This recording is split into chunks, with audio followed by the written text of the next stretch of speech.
In this video, I'm going to talk about 10 possible reasons why women unfortunately suffer more chronic pain than men.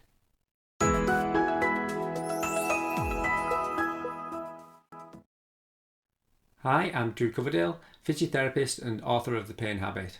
I talk about all things pain, helping patients change and let go of their pain. Welcome to The Pain Habit, Pain Bites YouTube channel. If you're new here, then click on the subscribe button below if you want to keep up to date with all new videos talking about this topic.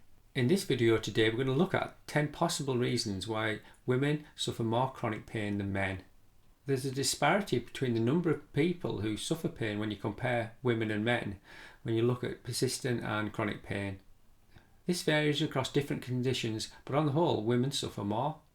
For example, if you took something like migraine, women are found to suffer about 3 times more than men. If you take a condition like fibromyalgia, the ratio is actually 9 to 1 from women to men. And when you look at autoimmune conditions as a whole, 80% of the cases are found in women. The mechanism for these differences aren't fully understood, but they're found to be, just like any other persistent pain condition, due to a variety of factors. And these are thought to be biological, psychological and sociological factors. So I'm going to go through some of them that the literature points out today, and it may provide some clues about how you can do something for patients or for yourself if you're suffering from persistent pain. Remember, these points are very general.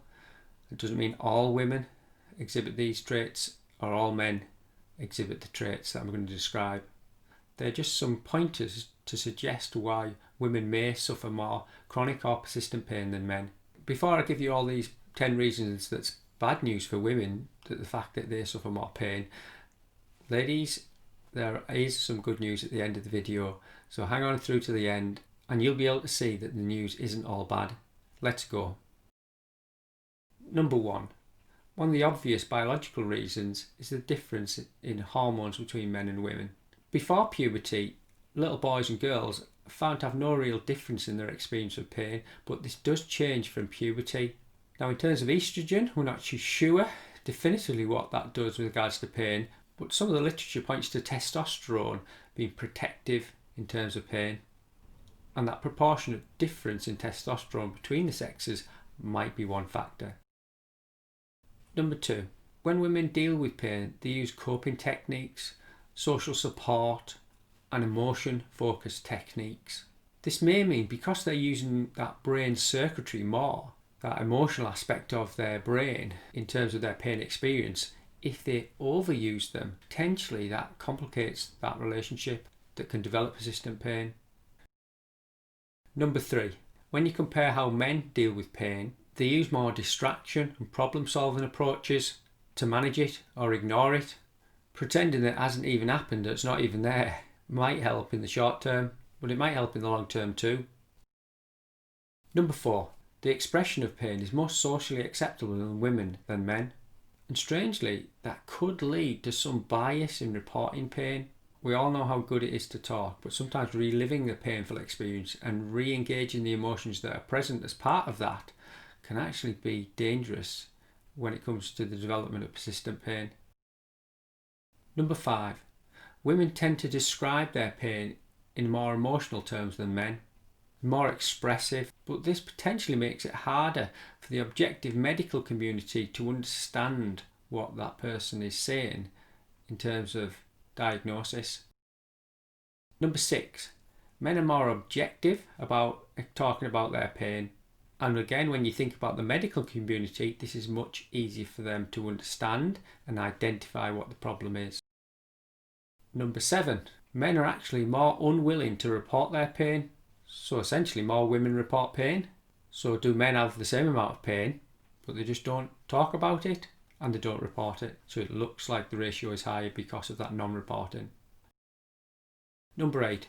Women have always played the stress absorber of their environment. If you think about this from an instinctual perspective, they're the emotional hub of the family and they take on the stresses of that family and the stress of their spouses. So the emotional circuitry of their brains, that's very relevant when you talk about persistent pain. They are more involved, more active than their male counterparts. Number 9. Women have a much more economic role now within family life than they ever did. But that additional role doesn't take away the emotional demands that they've always carried. So on top of that caring role, an emotional responsibility that they've carried for the family from an instinctual perspective, over the last 100 years, they've developed additional roles that's gone over and above on top of what they already did in evolutionary terms. Number 10, this isn't a blame game. Blame plays no part in persistent pain. But number 10 is maybe men have not stepped up into the emotional role in the same way that women have stepped up in that economic role. So that imbalance might also be another pointer to why women suffer the level of overload that can lead to persistent pain.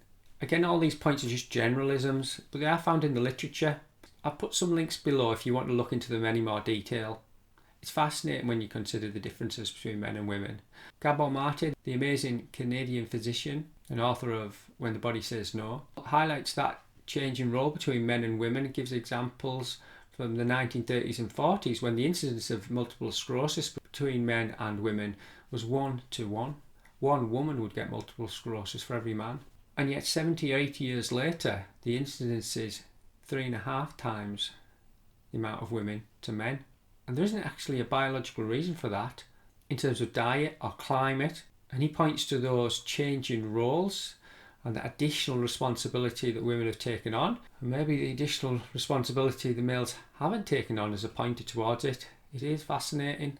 So it isn't all bad news in terms of persistent pain and the development of that in women more than men. There is some good news. Because of that adaptability and the way that women can easily access those emotional circuits and the way they express themselves in life, then in persistent pain, in chronic pain, they actually find it easier to reverse.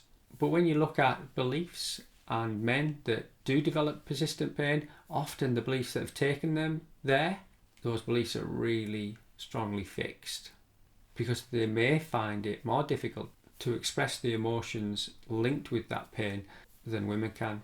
Either way, recovery is possible for everyone. Everyone can develop persistent pain and everyone can recover from it. There are so many ways to help people, so many ways to reverse it. Many beliefs preventing it, both in the patient and the medical community, but with time this is changing. The pain habit is part of that change. My name's Coverdale. I'm very grateful you're watching this video today. I'll take a little bit more time for yourself and plan the next step in your recovery.